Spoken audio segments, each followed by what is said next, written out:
Assalamualaikum warahmatullahi wabarakatuh. Halo semuanya, jumpa lagi dengan saya Chow Sing Sing, kurator dari podcast Horror Night Story.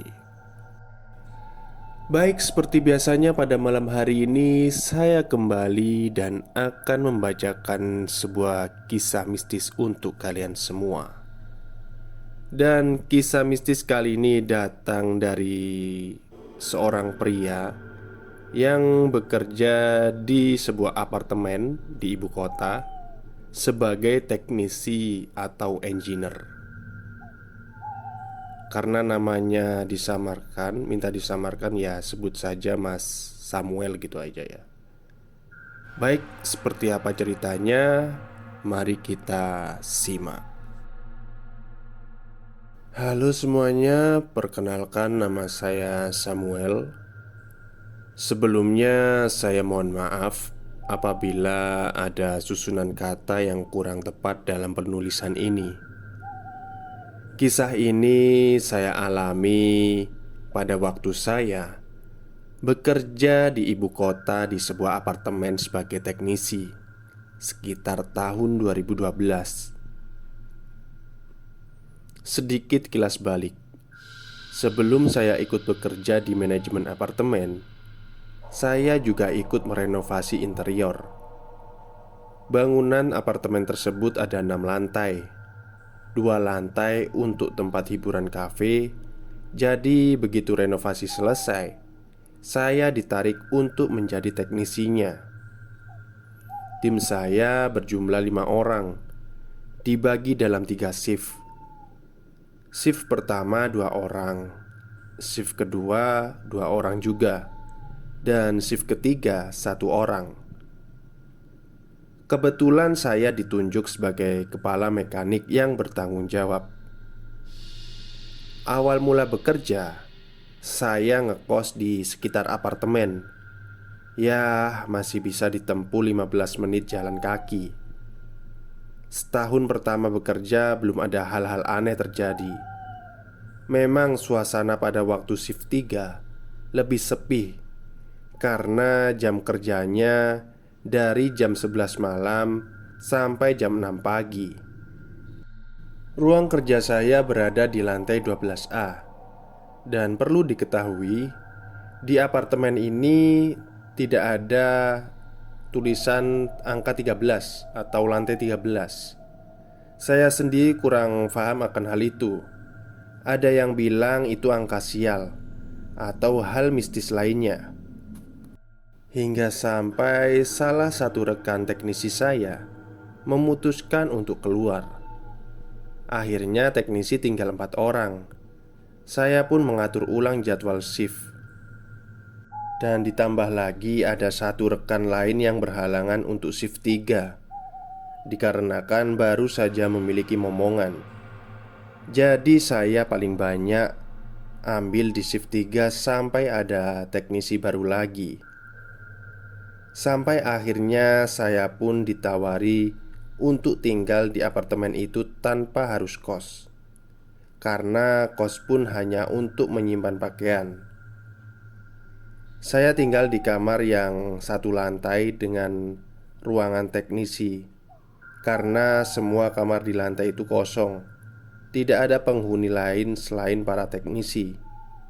Dan keanehan pun mulai terjadi. Gangguan-gangguan ketika tidur sering datang. Suatu malam, ketika saya tidur, badan saya terasa kaku, serasa tertindih. Saya coba buka mata dan melihat sekitar, tapi tidak ada siapa-siapa. Lampu kamar memang saya matikan, tapi saya masih bisa melihat jelas karena ada bias cahaya dari luar. Malam berikutnya gangguan lain datang lagi. Ketika saya tidur tengkurap, beralaskan kasur matras yang dimana lebih keras dari kasur busa, saya rasakan ada orang yang melangkahi badan saya bolak-balik, seperti berjalan dari kanan ke kiri dan sebaliknya.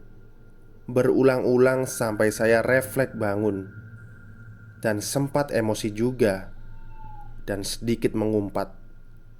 Nyari apa sih? Begitu saya nengok kanan kiri, tidak ada siapa-siapa di sana. Kejadian-kejadian itu berlangsung tidak tiap malam, sampai ketika rekan kerja ingin menginap karena kosnya kena genangan banjir. Waktu itu saya yang jaga shift 3. Dia bilang, "Ruth, aku numpang tidur di sini ya. Kos aku kerendam banjir. Males balik, pasti macet parah juga di sana." Ya, saya iakan saja. Saya suruh pakai kamar saya. Sekitar jam 2 pagi, dia balik lagi ke ruangan kerja di mana saya lagi nonton bola waktu itu. Saya tanya, "Kok nggak tidur?" Dia cuma menggeleng sambil bilang, "Nggak bisa tidur." Lalu dia menggelar kasur di lantai dan tidur di ruang kerjaku. Anehnya, setelah menggelar kasur di lantai, dia tertidur pulas. Pagi harinya, di kantin area basement, dia baru mau cerita. Dia nanya, "Kamu selama tinggal di atas nemu kejadian-kejadian yang aneh nggak?" Saya cuma senyum sambil bilang, "Emang ada kejadian apa?" tanyaku. Dia cerita dengan tatapan kosong, entah syok atau memang masih ngantuk karena istirahatnya terganggu. Dia cerita kalau pas waktu tidur, ada beberapa anak kecil yang main lompat-lompat di kasur matras tempat dia tidur. Dia langsung keluar dari ruangan itu, menuju ruangan di mana saya berjaga. Saya pun bilang kalau saya pernah mengalami hal itu, tapi ya sudah, baca doa sebisanya dalam hati saja, kata saya. Memang, dulu waktu renovasi, bagian dalam gedung itu memang belum jadi. Tapi kalau dari luar nampak rapi, megah. Tapi dalamnya kosong selama bertahun-tahun.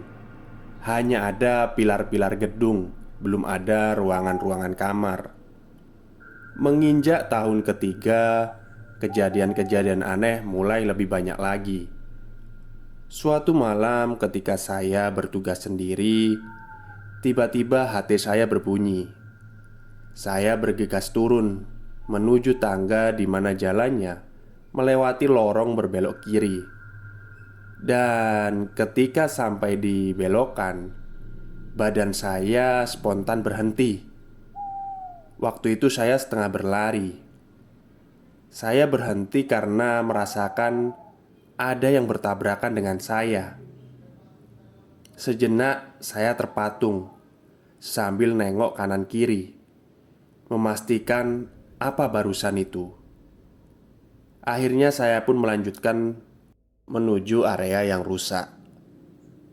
Keesokan paginya saya bersama beberapa rekan shift pagi mengecek CCTV, di mana saya merasa bertabrakan dengan sesuatu.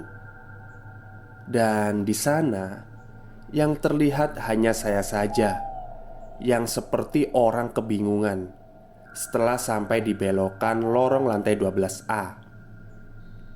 Sebuah kejadian yang lumayan membuat heboh karyawan, di mana waktu itu dua orang resepsionis berfotoria di dalam lift. Liftnya ini dindingnya pakai dinding mengkilap, jadi seperti cermin di kanan kiri belakangnya. Setelah foto selesai diambil, yang foto ini langsung heran dan terus terdiam gak banyak bicara. Dan akhirnya orang yang difoto ini kan penasaran dengan hasil jepretan fotonya. Tapi dia tidak memperlihatkannya sampai mereka keluar dari lift. Setelah kejadian itu, karyawan banyak yang tidak berani naik atau turun lift sendirian. Jadi ini saya juga dikirimi fotonya ya. Habis ini kita lihat bareng-bareng. Oke, lanjut. Beberapa bulan setelahnya, saya pun mengajukan pengunduran diri setelah banyak kejadian aneh yang saya alami. Demikian kisah yang saya alami. Mohon maaf apabila terdapat kata-kata yang membingungkan. Sukses selalu untuk Mas Chow Sing Sing dan podcast Horror Night Story. Terima kasih. Baik, inilah hasil jepretan dari salah satu karyawati tempat si narasumber bekerja. Jadi, kalau kita lihat lebih teliti, ini sepertinya masih memakai kamera VGA. Ya, masih jadul ya sepertinya. Agak blur gitu. Dan ini penampakannya ini terlihat di belakang orang yang memotret. Ini seperti pocong sepertinya. Iya, pocong ini kayaknya. Ya, itu sajalah yang bisa saya ulas ya dari foto ini.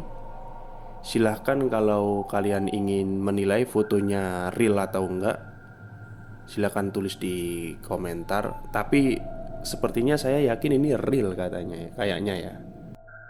Oke, mungkin itu saja untuk malam ini. Semoga kalian semua terhibur. Dan saya mohon maaf bila ada perkataan atau kalimat yang membingungkan kalian. Baik, selamat malam dan selamat beristirahat.